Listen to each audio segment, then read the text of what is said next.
Hey, Soul Survivor. So I have a viewer topic request about the cluster A personality disorders. A lot of my channel deals with cluster B, narcissist, borderline. So we're going to talk about cluster A. Now, these people can be odd, eccentric thinking, and even their behavior can be eccentric. These disorders include paranoid, schizoid, schizotypal personality disorders. Each of these disorders have a distinct pattern of cognitive and social impairments, and they can have a profound impact on how individuals perceive and interact with others, and it can really affect daily life. So PPD, which is the paranoid personality disorder, and these people exhibit pervasive distrust and a lot of suspicion of other people. They tend to believe that others are out to harm them, deceive them, even when there's no evidence to support this fear that they're having. Now, their brain function and the neurobiology of it, inside their amygdala, which is inside their brain, it has heightened activity. This amygdala is processing fear. That's what it's responsible for.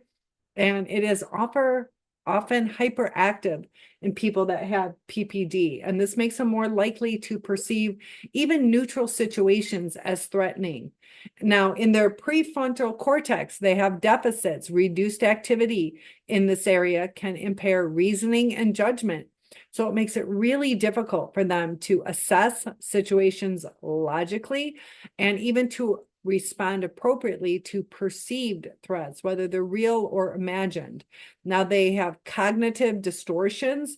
They often engage in distorted thinking. Their patterns of thought are distorted, such as confirmation bias, where they selectively focus on evidence that supports their suspicions and ignore contrary information. So there might be just a little tidbit that can kind of validate, but all the other information they just exclude. And so that's the confirmation bias they'll go through.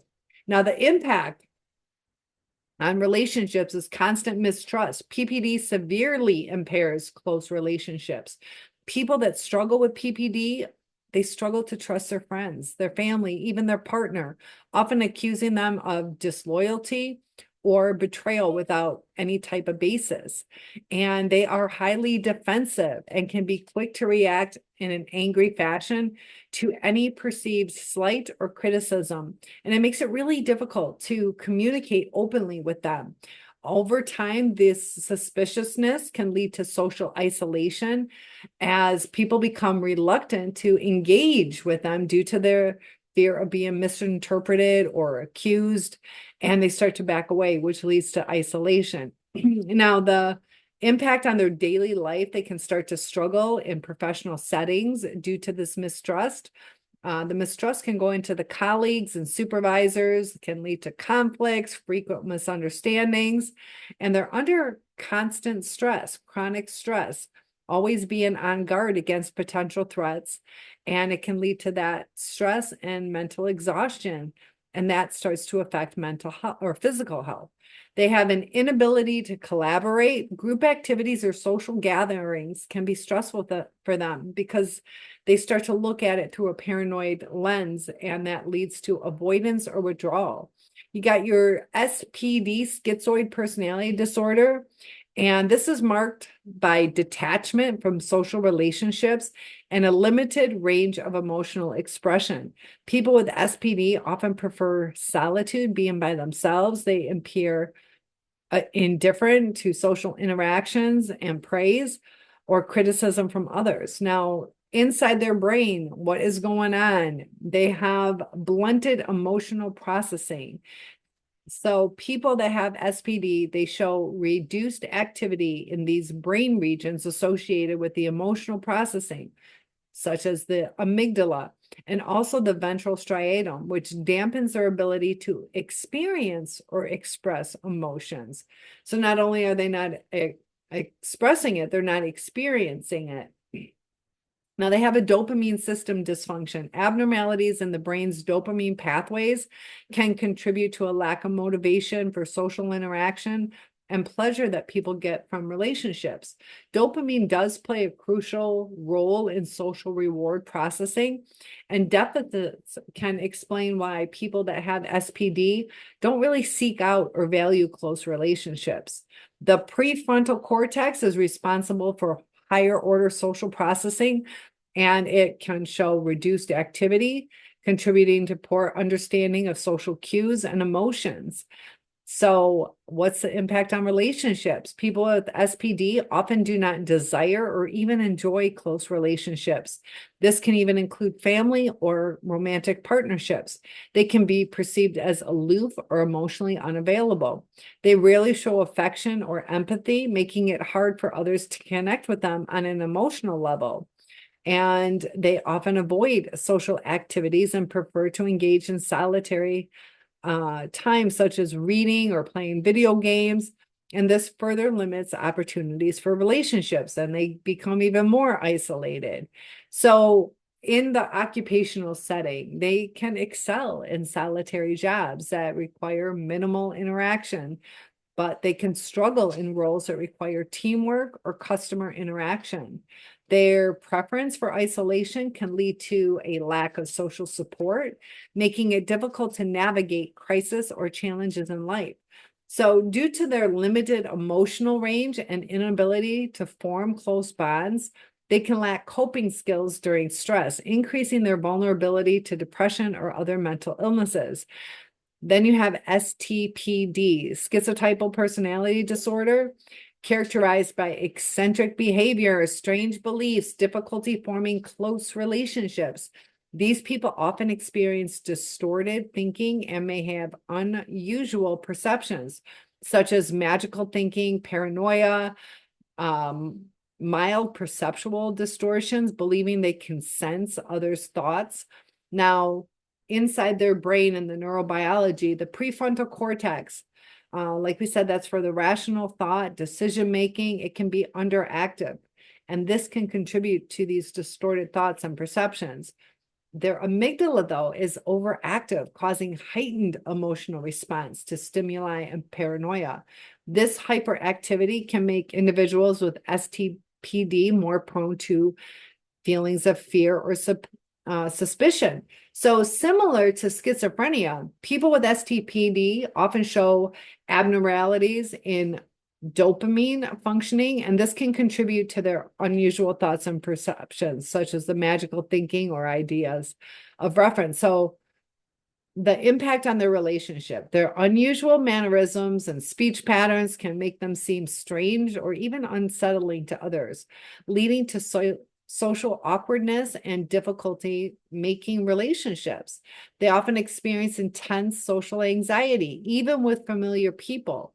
And this further complicates close relationships. Their anxiety is often related to paranoia or fears of being judged or harmed. Now, magical thinking, beliefs in supernatural forces, or the idea that they have special powers, being able to influence events with their thoughts, can alienate others and make it difficult to form these connections that are meaningful.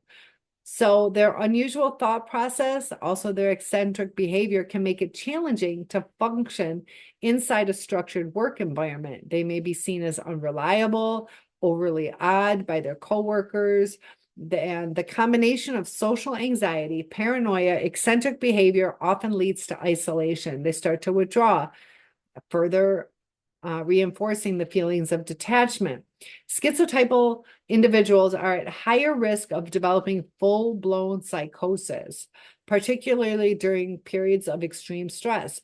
Their odd thoughts may become delusional or hallucinatory, requiring medical intervention. So if you or somebody you know that's struggling with it, it is good to get it under control.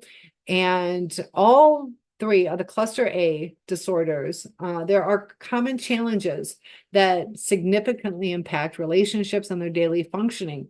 You got that emotional detachment leads to loneliness, relationship conflicts, difficulty maintaining healthy relationships, mistrust and paranoia, whether it's out of outright suspicion, which would be PPD, or social anxiety rooted in paranoia, STPD. Mistrust makes it difficult to maintain intimate relationships, and it causes constant friction with loved ones. Social isolation, by avoiding these interactions, it's very common. Over time, it can lead to depression, worsening their mental condition. These people struggle often to maintain jobs, especially in environments that require teamwork and strong interpersonal skills.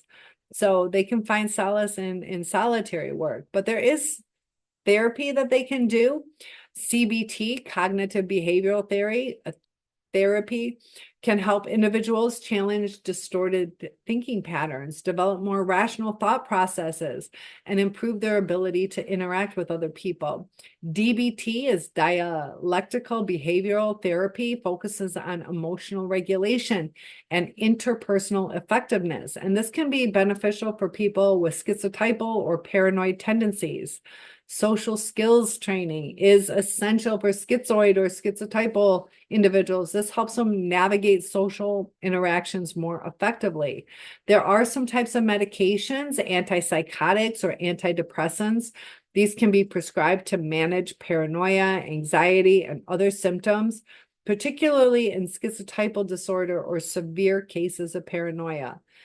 So the support system, building a network of understanding friends, family support groups can help cluster A's feel less isolated, because these personality disorders profoundly affect their ability to perform, to function in daily life. Their odd behaviors, paranoid thoughts, and emotional detachment can lead to conflict sometimes. So when you understand the neurobiology behind these disorders, it can kind of help explain why these people behave in the ways that they do, highlight the importance of early intervention, therapy, and when necessary, medication. There is hope with mental illnesses for people to either have it under control or to overcome it, but it does take the person taking the steps necessary to work through it and connect with what is causing it. And I appreciate the viewer topic requests. It lets me know what you guys want to learn about. If you'd like to know more about these cluster A personalities, or if you have some experience with it, please let me know in the comments. One-on-ones are available. Topic requests are always welcome. And thank you. Feel free to hit that like and share if this will help someone.